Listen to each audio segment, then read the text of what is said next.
Hi, and welcome to this video and brief overview of comparing two great exploration ships, at least what's on paper, and hopefully helping you decide on which exploration ship is right for you.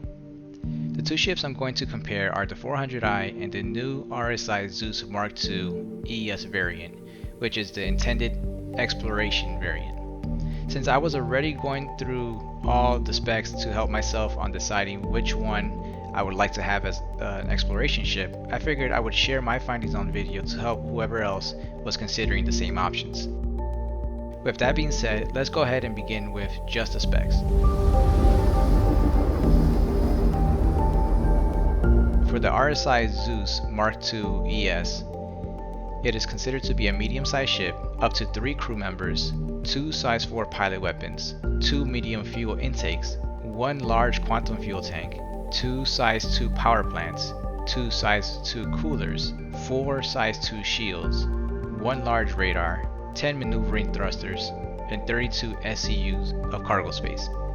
For the Origin 400i, it is considered to be a large ship, up to 3 crew members, 2 size 4 pilot weapons, 2 medium fuel intakes, 1 large quantum fuel tank, 3 size 2 power plants, 3 size 2 coolers, 1 size 3 shield, 3 medium-sized radars, 16 maneuvering thrusters, and 42 SCU space of cargo.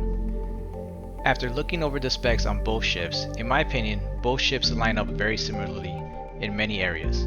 The biggest differences being the health pool for the shield generators, where the 400i is double of what the Zeus ES provides, the 400i being between 90 to 115,000 health pool, and the Zeus being between 28 and 41,000. And the maneuvering thrusters, where the 400i has an additional 6 thrusters. However, this may very well end up being a push in that category, since the 400i is most likely going to weigh more than the Zeus ES and will need the additional thrust power to be as nimble.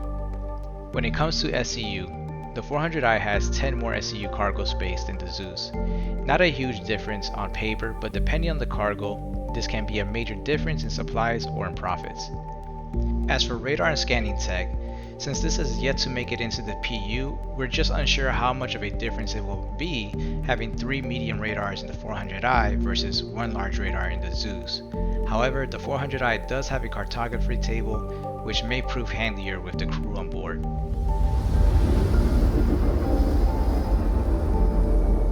Looking at the profile of both ships, the 400i is not that far off from the Zeus ES.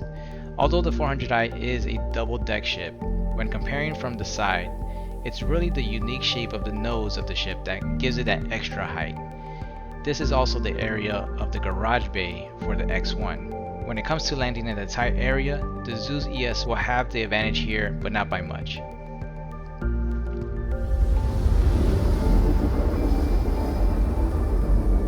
This category can sometimes be overlooked but play a huge impact on gameplay. Again, both ships are very similar in this area, having the main entrance and docking port in the middle of the ship while having the cargo bay at the back of the ship. The minor differences are the 400i having stairs and the Zeus ES having a ladder. When it comes to the cargo bay, the 400i has an elevator door and the Zeus ES has a ramp door. In this category, I'm going to give it a draw, since the 400i in my opinion has the faster entry, but the Zeus has the more reliable cargo bay door. Both ships include logout beds for crew, full shower and toilet, small mess hall, suit lockers, and weapon racks. They also include within their descriptions, they're designed to withstand harsh environments, so I'm unsure if that's referring to possibly having a strong hull such as armor. But hopefully we'll know more once the physical damage is in game. The 400i is designed with redundant components for reliability as to what Origin is known for. However, RSI has a long history of making military capable ships, so that is something to be considered. As for holding ground vehicles, the 400i has a dedicated garage bay for the X1. This in turn will allow you to fully use the 42 SCU of cargo space, whereas the Zeus ES will force you to use some of the cargo space to make room for a ground vehicle of your choice. So for features, I'll give the edge to the 400i. As for design, both ships look awesome. Initially, since joining Star Citizen, I've always been an Origin fan, combining luxury with durability. However, with RSI's more recent ships, such as the Scorpius, RSI has taken a more modern industrial look and has grown on me over time. I'm honestly very tempted to have a complete RSI fleet in my hangar, because I know Origin will stay heavily sided on commercial products, and I really enjoy the more industrial type of ships. But going back to the ships at hand, both are sleek in design with their signature brand look. It really comes down to maintenance for me.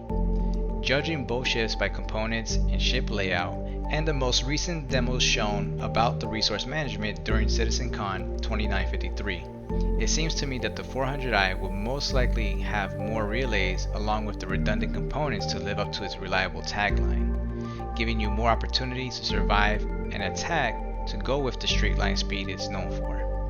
However, the RSI doesn't make the choice easy. Having 4 size 2 shields, which I think will be the first ship to do so, will allow it to recharge its shields quicker than a single size 3, and you also have the redundancy if a shield generator fails. A lot of what will be the deciding factor is the RSI speed and capacitor levels, which we won't know until the ship is released.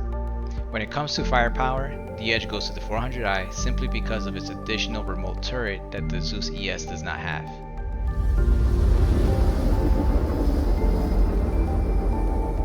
To conclude, I personally decided on sticking it out with the 400i. The dedicated X1 with garage bay, additional shield health pool, and remote turret for defense make it a better option at the moment for harsher environments such as the upcoming pyro system to be added with Star Citizen 4.0. Cost is always a factor as well, as the 400i does cost more, so ultimately that may make the choice for you. Obviously, stats can always change, and as far as features enter the game, such as the addition of resource management and the ability to hire NPCs as crew, can always tilt the deciding factor one way or the other. Hopefully you've enjoyed this video and felt it might have helped you on deciding between these two great exploration ships. And if so, please leave a like for the video. Also, tell me what you think of these great exploration ships. What factors matter to you in your decisions? Leave a comment below, and thanks for watching.